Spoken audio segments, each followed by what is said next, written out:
Les deux femmes se penchent au-dessus de la marmite. Des odeurs d'épices, de safran et de cumin les enveloppent et les transportent aussitôt au Maroc.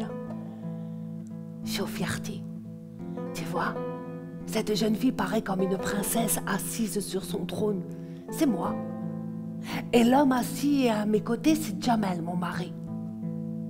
Notre mariage avait rassemblé toute la famille venue des 4 coins du Maroc. Je ne l'avais pas choisi, mais le ciel nous avait offert l'amour. Dans notre culture, le devoir, la famille et les enfants passent avant tout. On pense que les histoires d'amour, c'est tout juste bon pour les acteurs et les actrices de séries télévisées. Cela faisait 2 ans que je préparais ce mariage sous les ordres incontestés de ma mère, qui m'avait élevé comme un véritable petit soldat. Elle voulait me transmettre l'art de servir et de garder mon mari. Elle me répétait sans cesse « Apprends à cuisiner, ma fille. Tu éviteras les foudres de ta belle-mère et personne n'est à l'abri d'un malheur. Si un jour il t'arrive quoi que ce soit, apprends les méthodes de ces sages. Et ceci, et patati, et patala, et blablabli, et blablabla. Et tu sais, ma fille, que l'art de la cuisine est un pouvoir. » Par contre, pas un mot sur la sexualité. Et souvent, même, je tendais l'oreille au moindre chuchotement et murmure des femmes mariées. Et je me nourrissais de leurs petites histoires croustillantes. On m'avait élevée en me répétant sans cesse que le sexe était haram, impur, et que j'avais tout intérêt à conserver cette satanée virginité.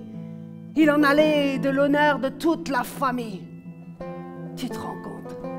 Tout ça pour une petite membrane.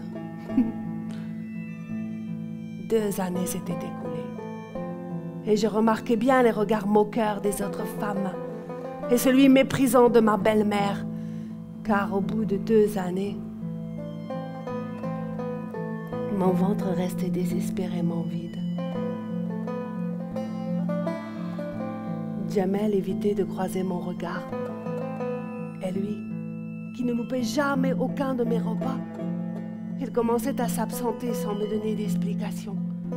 Un jour, je m'étais coupée en 4. J'avais préparé un délicieux tagine et je l'attendais avec impatience. Il tardait. Je me suis enveloppée dans mon voile et je suis allée voir ma cousine et voisine qui habitait juste dans la même rue que nous. Quand j'ai frappé à sa porte et lui ai demandé si elle savait où se trouvait Jamel, elle m'a rayonné.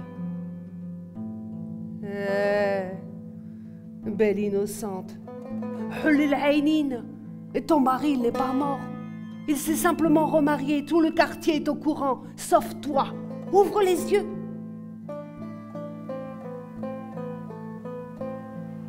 Je suis restée sans voix, pétrifiée devant sa porte. Je suis rentrée anéantie chez moi. Tout s'était passé très vite à mon insu. Et on ne m'avait pas demandé si j'acceptais de partager mon mari avec une autre femme. Et devant le fait accompli, comment pouvais-je supporter une telle trahison? Mon seul crime durant ces 2 années est de ne pas avoir mis au monde un enfant. 1 mois plus tard, j'ai reçu ma lettre de répudiation. Tu sais, quand ce fils de sorcière m'a dit qu'il me répudiait, j'ai voulu me griffer et sortir nue dans la rue pour l'humilier, le tuer, me tuer. Et finalement, j'ai préféré cuisiner. Cuisiner. Cuisiner.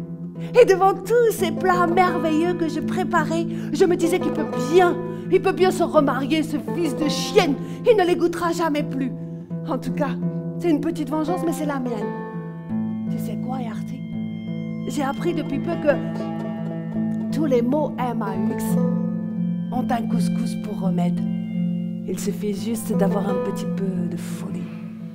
Kitsbi Yarti, écouter, écrit. Prendre 1 kilo de récits de femmes. Les faire dégorger dans du gros sel.